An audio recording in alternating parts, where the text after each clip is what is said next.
নিশ্চয়ই আপনি জানেন যেভাবে নেতানিয়াহু প্যালেস্টাইনের বাচ্চাদের উপর জুলুম করছে, ওই ব্যক্তিকেও আমার দেশের কোন এক ব্যক্তি জাহান্নামের কুকুর বলে আখ্যা করেছে।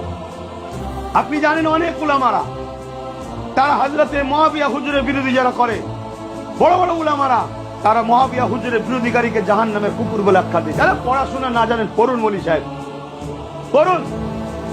কেন ব্যক্তি আক্রোশ মিটাচ্ছেন? আপনি দিনের জন্য কথা বলেন, আপনি আলেম হয়েছেন, দিনের জন্য কথা বলেন। আব্বাস সিদ্দিকী যদি শরিয়ত বিরোধী কথা বলে থাকে যে বলা যাবে না, তাহলে আপনি কোরআন হাদিস দ্বারা আমাকে প্রমাণ করে দিন, যা শাস্তি দেবেন মেনে নেব। কিন্তু আপনি ইবনে মাজাহ শরীফের হাদিস পড়েননি, ইবনে মাজাহ শরীফের হাদিস পড়েননি। ইবনে মাজাহ শরীফে আল্লাহর নবী আল খারিজু কিলাবুন নার, খারিজিদের ঘরে জাহান্নামের কুকুর বলেছে। কেন বলেছে? খারিজিদের খসলত কি ছিল? খারিজিরা মোমেনদের উপর অত্যাচার করত, মোমেনদেরকে জুলুম করত। এই যে বেঈমান মোমেনদের ঘরে কেস যায়, মোমেনদের উপর জুলুম করে, মোমেনরা মসজিদ মাদ্রাসার জন্য আন্দোলন করবে, এরা কেস দেয়, এই তালিম কেস দেয়।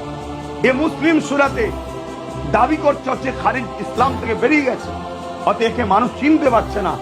সাধারণ মানুষকে চিনাবার জন্য এর বিষয়ে বেশি কথা আমাকে যাতে না কেউ জিজ্ঞাসা করে, এক কথাই ক্লোজ করে দিয়ে চোখ আমি জাহান্নামের কুকুর মনে করি, এক কথাই ক্লোজ করে।